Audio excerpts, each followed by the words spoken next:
Hello friends, welcome to real life story. और आज की स्टोरी है कौन शादी करेगा भैंस जैसी मोटी लड़की से। बहुत अच्छी स्टोरी है, पूरी सुनिएगा और अपने सजेशंस कमेंट सेक्शन में ज़रूर दीजिएगा। विवेक और सुमन की बड़ी बेटी पिया बचपन से ही लाड़ प्यार से पली गई। उन दोनों की शादी के 6 साल बाद पिया का जन्म हुआ था। विवेक सुमन तो खुशी के मारे फूले नहीं समा रहे थे। बचपन से ही उसके सारे नखरे उठाते आए। पिया का छोटा भाई अर्पण, जो उससे 3 साल छोटा था, अक्सर उसे यही शिकायत रहती थी कि पापा मम्मी बस दीदी को ही प्यार करते हैं, मुझे नहीं। पिया को भी अपने भाई को छुड़ाने में बहुत मज़ा आता था। हालांकि अर्पण को उसकी मम्मी समझाती थी कि तुम दोनों अपने मम्मी पापा के लिए बराबर हो, पर पिया को अपने छोटे भाई को छेड़ने में बड़ा ही मज़ा आता था।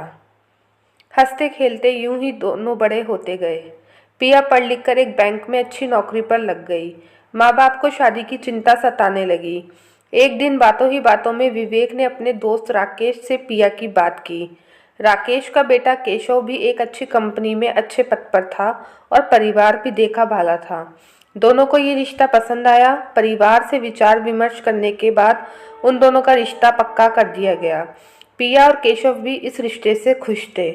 दोनों की फोन पर बातें होने लगी और सब शादी की तैयारियों में जुट गए और धूमधाम के साथ एक बड़े होटल में दोनों की सगाई की रस्में भी कर दी गई। कुछ दिनों बाद ही शादी की तारीख भी पड़ गई।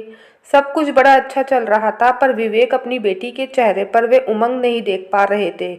पहले पहल उनको लगा कि शायद मायके के छूटने के गम पर पता नहीं क्यों उनको कुछ ठीक नहीं लग रहा था।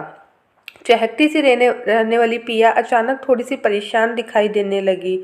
उसके चेहरे पर उलझन की वे रेखा साफ साफ दिखाई दे रही थी। लगता था जैसे किसी असमंजस में घिरी हुई हो।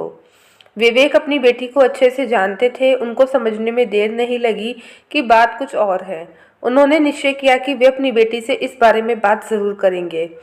शादी होने में बस एक हफ्ता ही बचा था। एक दिन उन्होंने अपनी बेटी पिया को बुलाया, अपने पास बिठाया और उससे उसकी उदासी का कारण पूछा। पिया की आंखों में आंसू थे। उसने बताया कि केशव बात बात पर उसके मोटापे का मजाक उड़ाता है। यहाँ तक कि जब हम शॉपिंग के लिए गए थे तब भी उसने अपनी बहन के साथ सबके सामने मेरा मजाक उड़ाया। दुकानदार मुझे जो भी कपड़े दिखा रहा था, केशव यही कहकर उनसे रखवा देता कि ये तो किसी स्लिम लड़की पर अच्छे लगेंगे, तुम पर अच्छे नहीं लगेंगे। ये कहकर पिया फूट फूट कर रो पड़ी। विवेक को भी केशव की ये बात बिल्कुल पसंद नहीं आई। उन्होंने पिया से पूछा, क्या तुम कभी केशव के साथ खुश रह पाओगी? पिया के मना करने पर विवेक ने अपने दोस्त राकेश को फोन लगाकर फौरन उससे मिलने के लिए बुलाया। साथ ही केशव को भी आने को कहा। जैसे ही वे लोग घर आए, विवेक ने उन्हें अपना और पिया दोनों का फैसला बता दिया। राकेश तो शांत बैठा था, पर केशव की मम्मी ने तो आसमान ही सिर पर उठा लिया। उन्होंने गुस्से में कहा कि ये तो हमारा एहसान था कि जो इतनी मोटी लड़की को अपने घर की बहू बना रहे थे। समझते क्या हो तुम लोग? आपको हमारी इज्जत का कोई ख्याल ही नहीं है। हमारा इतना सुंदर बेटा तुम्हारी बदसूरत बेटी को ब्याह कर ले जा रहा था। तुम्हें उसका शुक्रिया अदा करना चाहिए। ऊपर से तुम लोग हम पर एहसान जता रहे हो। देखती हूँ कौन पसंद करेगा इस भैंस जैसी लड़की को। विवेक के सब्र का बांध टूट गया। उसने कहा, मेरी बेटी जैसी भी है मेरा अभिमान है। बेटी बोझ नहीं है मेरे लिए। जिस घर में उसकी इज्जत नहीं, उस घर में उसको ब्याने से अच्छा तो वे जिंदगी भर कुंवारी ही रहे। उसके गुणों से बढ़कर उसके रूप को जिस घर में देखा जाए, वहां मैं अपनी बेटी की शादी कभी नहीं करूंगा। राकेश और केशव दोनों खामोश थे। शायद उन्हें भी लग रहा था कि विवेक अपनी जगह बिल्कुल ठीक है।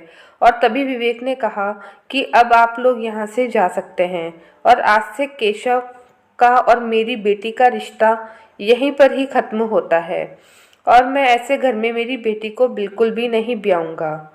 और ये कहकर विवेक ने 8 हाथ जोड़ लिए और राकेश अपने परिवार को लेकर वहाँ से चला गया। दोस्तों, ये बहुत गलत बात है।